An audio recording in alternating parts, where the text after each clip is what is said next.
햇살 빌라는 오래되었지만 정이 넘친 곳이었습니다. 10가구 남짓 사는 이 작은 건물에는 따로 관리인도 없었지만 복도 센서 등만큼은 이웃들이 조금씩 낸 회비로 깨끗하게 유지되었죠. 총무를 맡은 아름 씨는 매달 공동 전기료, 고지서를 살필 때마다 마음이 훈훈했습니다. 그런데 이번 달 고지서는 조금 달랐습니다.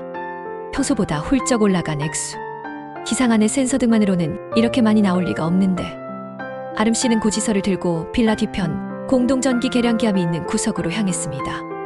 낡은 계량기함의 문을 조심스럽게 열자 숫자들이 누워가는 소리가 들렸습니다.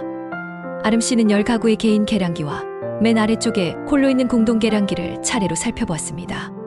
바로 그때 공동 계량기에서 빠져나와 배부 타고 아주 얇게 숨겨진 전선 하나가 아름 씨의 눈에 들어왔습니다. 공식적인 전선이 아닌 몰래 연결된 비공식적인 선. 이건 전선은 빌라의 가장 꼭대기층 302호 현관문 근처에서 멈춰 있었습니다. 302호에는 조용하고 말수가 적은 청년 도현 씨가 살고 있었죠. 아름 씨는 문득 기생충 영화를 떠올렸습니다.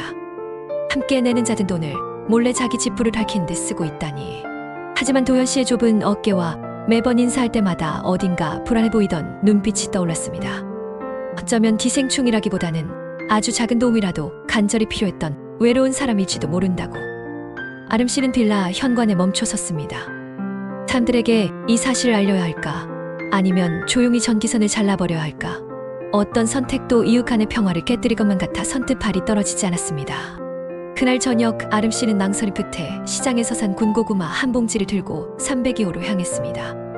따뜻한 거 드세요. 오늘은 유난히 춥네요.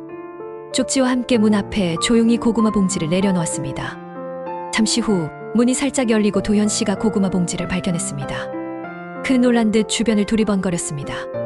그리고 문득 고개를 아래로 떨구어 현관 아래 계량기함 전선이 뻗어있던 자리를 바라보았습니다. 며칠 뒤 공동전기 계량기 주변을 살핀 아름 씨는 몰래 연결되었던 전선이 깔끔하게 사라진 것을 확인했습니다. 그리고 빌라 게시판에는 쪽지가 붙어 있었습니다. 총무님, 이웃분들 고맙습니다. 그리고 죄송합니다. 302호 드림. 빌라는 오래되었지만 그 안의 사람들은 여전히 따뜻했습니다. 때로는 한 사람의 온기가 더 큰 빛이 됩니다.